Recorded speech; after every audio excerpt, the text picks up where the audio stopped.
So with the relatively recent news that came out that Steven Crowder, the #1 independent political commentator on YouTube, was offered $50 million by the Daily Wire to basically just continue doing what he was already doing, and him rejecting it out of hand just immediately. Didn't even try to go in negotiations. By the way, $50 million across 4 years. That was the initial offer. I think he probably could have got $100 million if he wanted it. But also he had like 4 weeks of vacation a year off paid, you know. The dude was going to be living high on the hog, man. But he rejected it because he had some spat with them saying, oh, I have to abide by YouTube's terms of service, which is exploitative and all that. Like, yeah, that's what you're already doing. Oh, well, YouTube has it out for me. Like, really? You're the #1 political commentator on the site. #1 independent political commentator on the site. And now you have a chance to be #1 overall.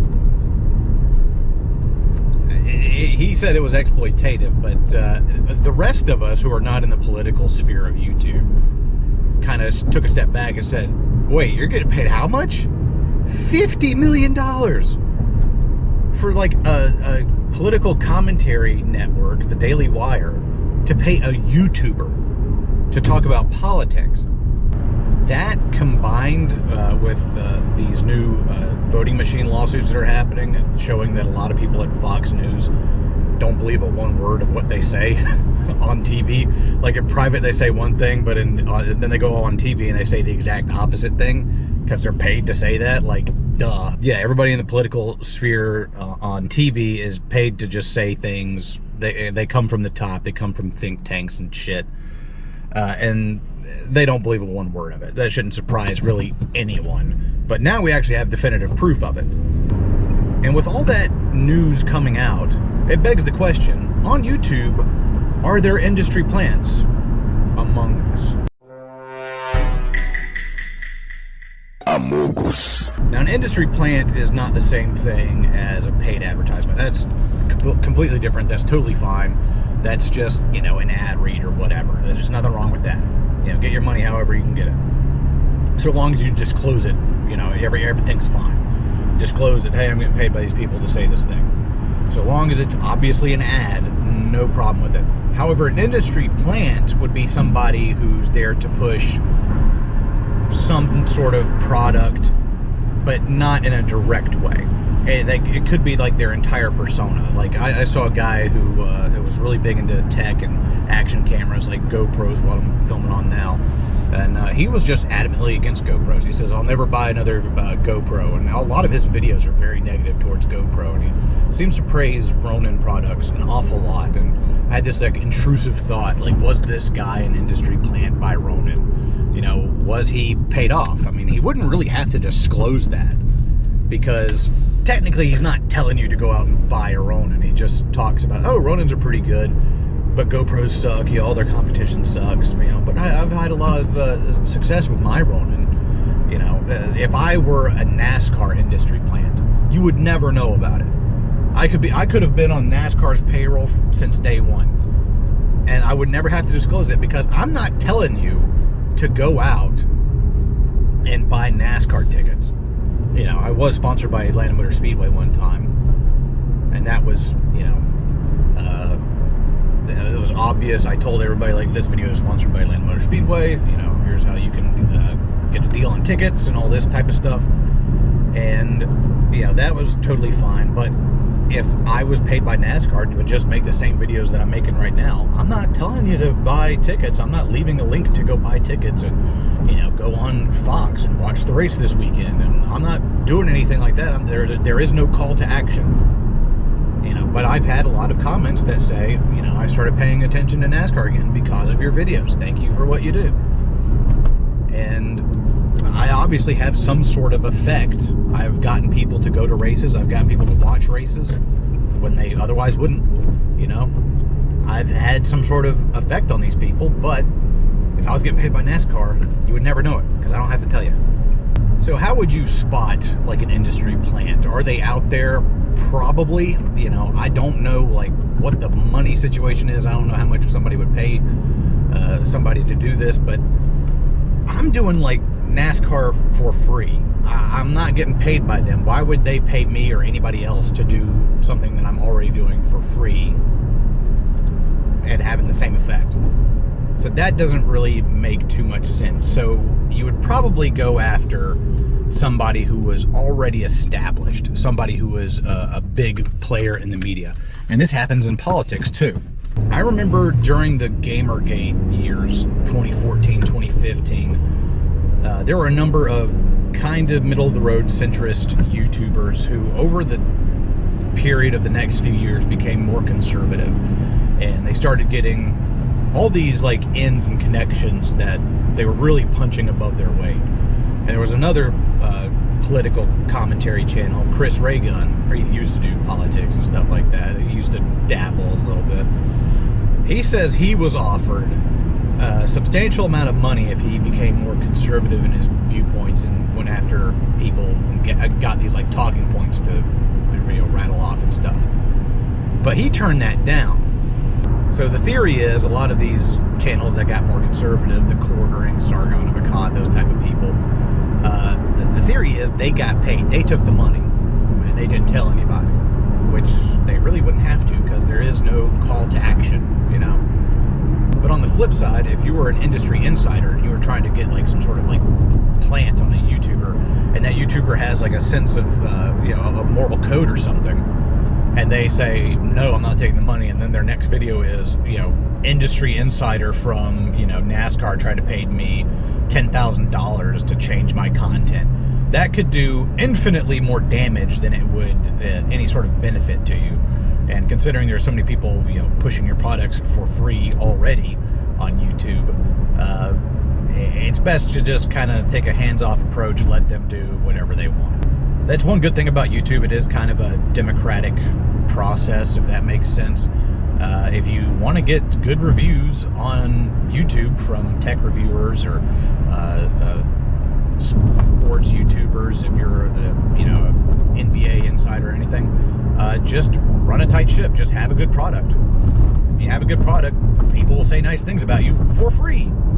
That's always the great thing about YouTube. It's kind of the one bastion of almost truth that we still have left in this world. Like if somebody says, oh, you should buy this camera, it's really good, you can usually take that to the bank. But there's always this like nagging little thought in the back of my mind, like, is this person getting paid to say this? What kind of money are they taking? And sometimes you can spot an industry plant or somebody who's trying to become an industry plant. Like something about them, like everything's too perfect. They have like too many connections. They're trying too hard, and there was this one guy actually forged a letter from the president of like some sports league as a letter of recommendation.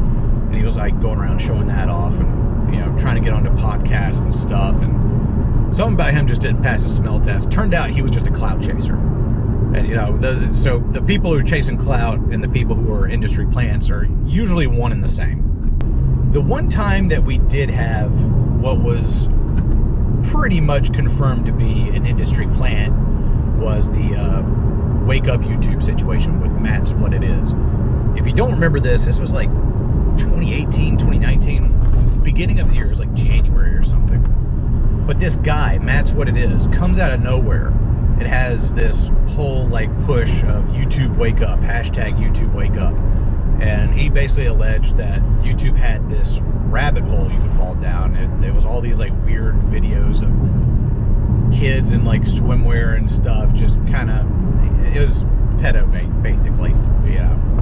It was borderline content. It was weird. It made YouTube basically put that little thing whenever you upload a video, they ask you, do kids appear in this video? That they made you disclose that now. And Matt basically said, oh, there's this rabbit hole you can fall into, and it just feeds you all these weird videos. And a lot of people pointed out, like, yeah, it's an algorithm. If you watch one type of thing, it will try to send you more of that thing. But he had a call to action where he was like, we need to get in touch with these advertisers and tell them to pull their ads off of YouTube. We need to get all of Nestle, Hershey, and GM Motors, and all these big companies that have all these ads running on YouTube. We need them to pull all of their ads.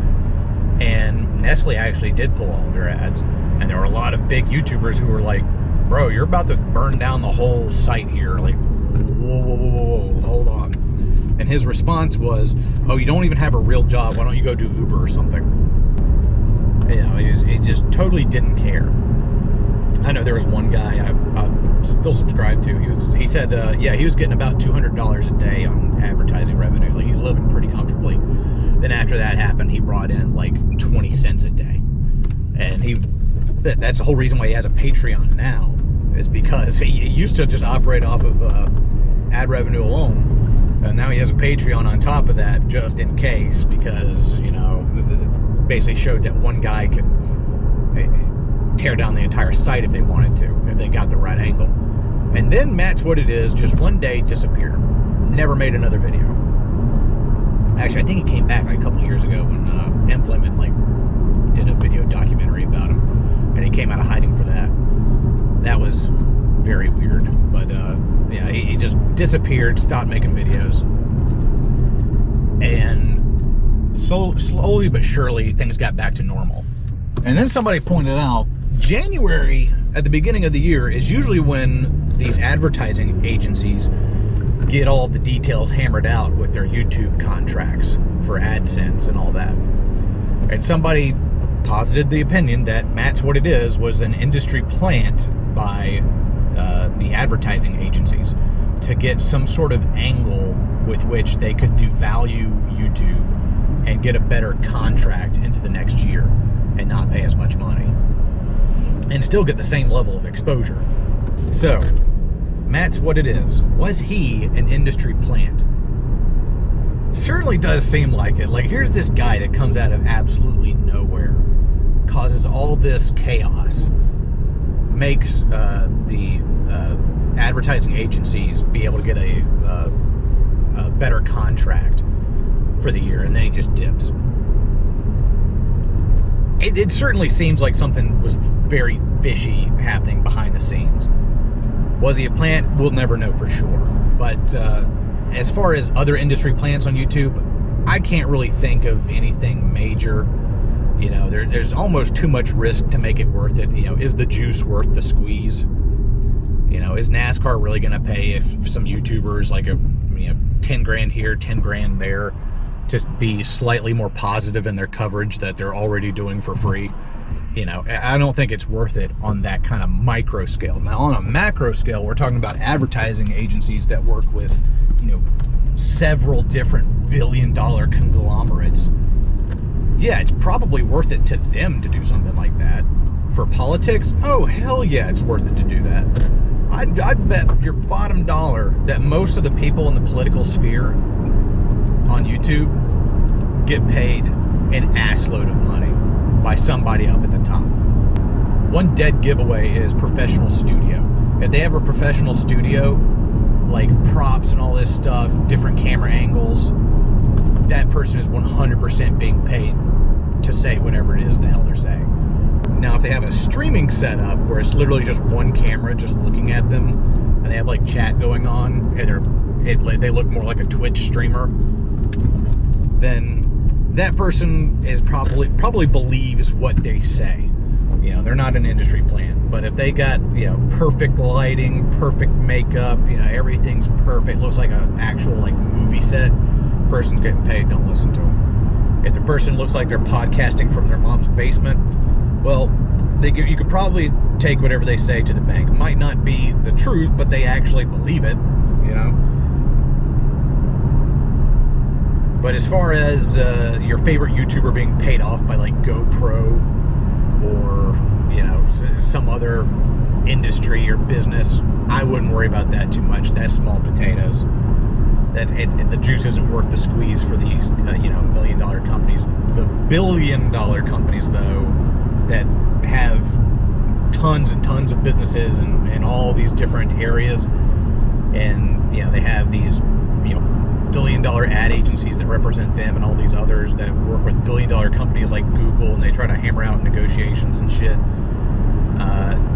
That's where you're going to find the industry plants. That and politics. That's where the nefarious actors are. So anyway, that's about all I have to say about industry plants on YouTube. Be aware, stay safe, don't get captured. I'm Slapshoes. Until next time, y'all take it easy.